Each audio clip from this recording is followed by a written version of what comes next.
In the last lecture, you got an overview of the first project that you're going to complete in this course, and that is to create a buyer persona and identify your unique selling proposition, two fundamental things that you need to do if you want to effectively market your business. So what we're going to do in this lecture is really get started on the first step, and you're going to learn how to develop a buyer persona for your business and answer this key question really: who exactly are your customers and what problem are you solving for them? So what we're going to do is run through a little bit of the theory, then I will show you the buyer persona that I created for this course. I'll show you the exact questions that I answered in order to create this, and then you can use the template that you got in the last lecture to really create this buyer persona for yourself. So in terms of what is a buyer persona, well, it's a semi-fictional representation of your ideal customer. So down here you can see the buyer persona that I created for this course. There's a picture, there's a name, etc. Now this is totally fictional. The student doesn't exist. There is no student like this in the course. But the key benefit for me to create this, even before I recorded a single lecture, was to really humanize my product and my marketing and really make it real for me by picturing an actual person. That made it much more effective. Instead of focusing on target market or something like that, it's very hard to actually think about, okay, how can I help meet their needs if you're thinking in terms of target market. So really the buyer persona is just an exercise to really humanize things, to make it real for you, and as a result then you can make better products and have stronger and more cost-effective marketing, because you've got that more tailored message. You're minimizing all that waste instead of targeting lots of different people, and you can really discover what objections are holding customers back once you really focus in. So it's an exercise in really focus, and when you put that name to your customers, it really just makes the whole process a lot easier for you. So in terms of, are there any tricks in terms of developing a buyer persona? How did I come up with this buyer persona that I made for this course? Well, really, it was very simple. I just looked in the mirror.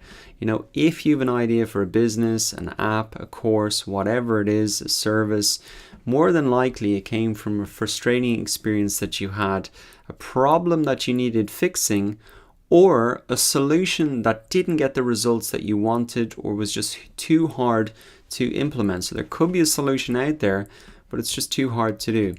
You may have also observed the pain points of someone that you've close contact with, but it's probably unlikely your buyer persona is someone you've never ever met before, because how could you intimately understand what is holding them back from achieving their goals?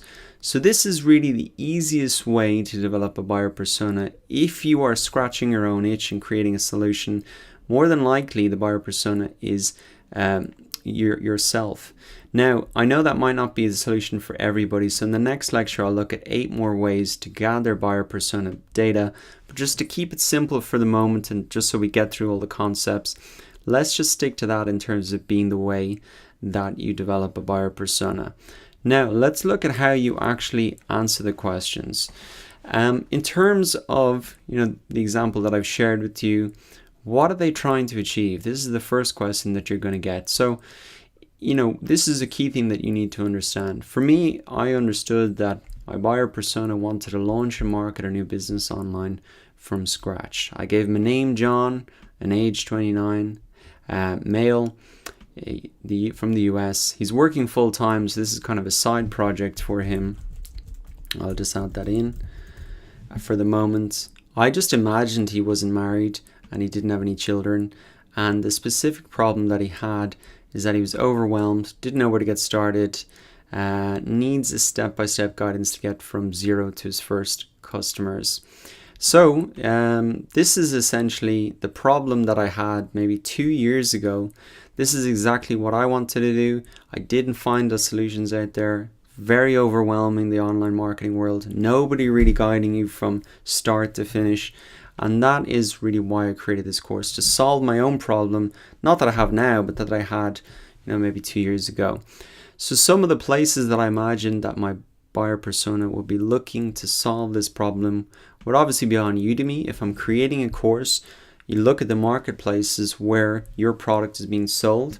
So I thought definitely udemy.com, a lot of the students for this course are just going to come from Udemy who've already bought other courses. It's much easier to sell to people that way than someone who's never bought a course before.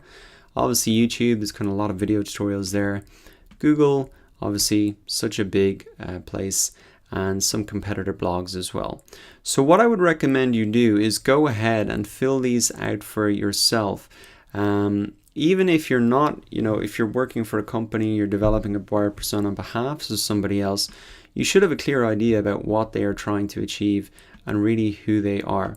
Now, some common questions I get is, okay, we have a number of different types of customers, so creating one buyer persona isn't really realistic. Well, what I would say is, look, I know there's a lot of people in this course who don't fit this description, but to start things off, to keep it simple from the start, I just created one and I tried to pin it down to the one person that I think would really get benefit out of every single section of this course. So if you've a product to service, you might have a lot of different features. They might not be helpful for everybody. So I would just pick to the one person that's really the best, who will get benefit out of everything. Now, as well as that, some people say, well, I have two buyer personas because I kind of, I might sell to a B2B company and then they use it to sell to their customers. But really you should be looking at, they're obviously buying your solution because they have a problem. And so if they're going to be the decision maker about whether to take on your product or not, then you should really put them as the buyer persona. They're the ones handing over the money, making the decision, not their customers. So really you should stick to that as well. Okay, so I'm going to really wrap it up there. What we've done in this lecture, just to recap, is you've understood really what the buyer persona is. It's a semi-fictional character. The benefit of it is that it really humanizes your marketing. You can picture an actual person, what they're struggling with, and that makes it a lot easier to effectively market your business because you're talking to those pain points that they have. And even if you haven't made your product yet, that you can really build a product that meets their needs perfectly. In terms of coming up with your buyer persona, looking in the mirror is a very easy one, and also just answering these key questions as well that I've laid out in the template is a great way to go about it as well. Now, if you still feel like you need a little bit more, don't worry, because in the next lecture I'll give you 8 more ways to gather buyer persona data. But if you're okay for now, go ahead, fill this out, and then you can even improve upon it after the next lecture. So I'll see you in the next lecture.